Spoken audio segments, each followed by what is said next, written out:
Good morning, and thinking again about modern gods.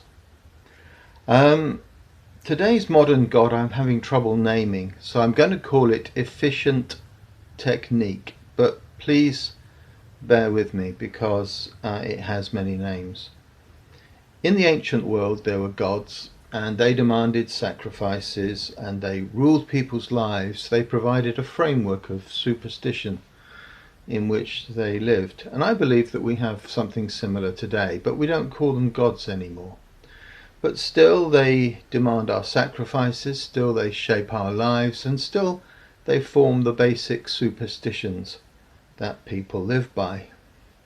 And one of those modern gods has a variety of names. So far we've looked at political power, we've looked at money, we've looked at sexual expression, and a few thoughts on culture.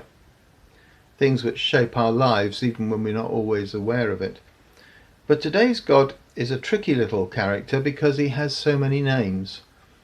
One of his names is efficiency. By efficiency I mean the efficient use of resources to get something done. There's cost efficiency, you're doing things for the least amount of money. The kind of cost efficiency, for instance, that led to choosing cladding for Grenfell Tower, made of aluminium and inflammable plastic, but really good value. The kind of efficiency which made the Boeing 737 MAX aeroplanes the most efficient aeroplanes in the sky, until they fell out of the sky. That's one name for our little god, efficiency.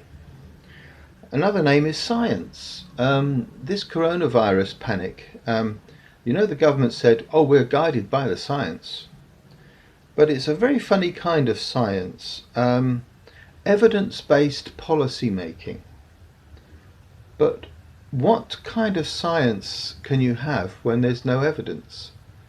What kind of policy making can you have when the science is so incomplete? And yet we were apparently guided by the science. But of course, if the science is incomplete or if the science is biased, the policy is usually useless. Sometimes our God isn't called efficiency, sometimes he's not called science, sometimes he's just technology. Technology which works brilliantly or not at all, like electronic banking, which fails spectacularly when it goes wrong or when it's hacked by criminals. Self-driving cars, which work brilliantly until that one time in 1,000 when they kill you or spontaneously combust. Technology. Sometimes even it claims to be rationality. It's the somewhat bogus use of logic, of cause and effect, when neither the cause is fully understood or the effect can ever be known. It's the false rationality of economic theory. If you've ever studied economics, it makes perfect sense until you actually try to apply it to real life. So it sometimes claims to be rational, technique, efficient, technology, even claims to be science. And it results in what I call the tyranny of technique. A tyranny because it curtails our freedom and shapes our lives. For instance, modern life is almost becoming impossible without access to the internet. The ability to buy and sell is becoming dependent on making sure you're on a major bank's database and the information is up to date. If you ever try to use the telephone to contact a major company now, or a government service, you'll have a very long and frustrating tussle with a robot call handling system. Everywhere we go, we are surrounded by more and more technology that is supposed to be more and more efficient, but somehow seems to waste more and more time. At the level of government and bureaucracy, we are ruled by technocrats, no longer by philosophers or even orators. The rise of the expert. the over-specialised specialists. If I can give an example again from current news, in March we were told that masks were silly to wear. There's no evidence, they said, that masks have any effect. Well, of course there was no evidence because this was a brand new virus.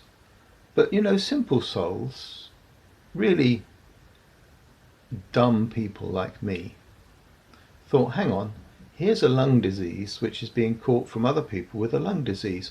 Perhaps breathing has something to do with it. And so my wife very kindly made me a mask when there were none in the shops, which I still wear with a certain amount of satisfaction. Mask wearing was mocked by the experts in March. By the time we got to July, it was made compulsory. That's how evidence-based policy making works. But still we're ruled by these idiot savants, these people who know a lot about just one thing. Well, how do we react to all this? Well, my advice is not that clever, but one thing I would say is try not to be too dependent on technology. If you are going to rely on electronic banking, I would suggest you have a few £20 notes tucked away somewhere. If you have to use technology like computers, try to master it. I'm constantly amazed by people who use these machines but can't read the messages they get on the screen somehow. Another thing I would say is trust your instincts. Trust your instincts as much as you trust your experts. For instance, my GP understands that I treat him as an advisor. I don't necessarily do what he tells me to do. I have refused more than once to take treatment that I didn't think was good enough. On the other hand, I will go and consult him. If I'm growing an unusual lump in a worrying place, I will definitely go and seek his expert advice. But nevertheless, I am not going to take antibiotics, for instance, to cure my acne, which was one suggestion. I'm not going to take statins because my BP reading is slightly high. I distrust medication taken for trivial or vague reasons. Trust your instincts. If you must choose between old wisdom and new wisdom, I would say generally old wisdom is better because it's stood the test of time. Consider dietary advice. In my lifetime, the dietitians have done a number of somersaults on major kinds of foods. Fortunately for me, I never took much notice in the first place. I believe that if you eat a wide variety of things, if you eat plenty of vegetables as well as meat, if you eat things like butter and olive oil that have been eaten for thousands of years, you're more likely to be healthy than if you eat one of these new concoctions you can buy on the supermarket shelves. Old wisdom is better than new. But you're going to say to me, hang on Eric, I thought this was supposed to be a Christian meditation. Well, yeah, what difference does it make to be a Christian? Well, the first thing is I cannot be a true believer in technique or technology or expertise or what's called science. Now, we can't escape from the modern world, but we're not meant to be subject to its principalities and powers more than we have to. And let's be inefficient. Let's be gloriously inefficient. Let's prefer prayer to management techniques or any other techniques. Let's choose to be reckless with our time, with our money and with our love, rather than effective or efficient. Let's live by every word that comes from the mouth of God, not every edict that comes from the current expertise. I'm going to give you a text. 1 Corinthians 2:15. The person with the Spirit makes judgments about all things, but such a person is not subject to merely human judgments. For who has known the mind of the Lord so as to instruct him? But we have the mind of Christ. That's an amazing statement of confidence, isn't it, in the ordinary Christian? Written to the Corinthians, who were not a particularly wonderful example of Christian living, but by a man who understood that to be filled with the Holy Spirit is to be responsible for your decision making, but subject not to any human wisdom. Sure, we'll have to take it on board. Sure, we have to live in a technological age. Sure, we have to put up with the rule of experts over so many parts of our lives. But remember, you are subject to no man's judgment, and you do have the mind of Christ.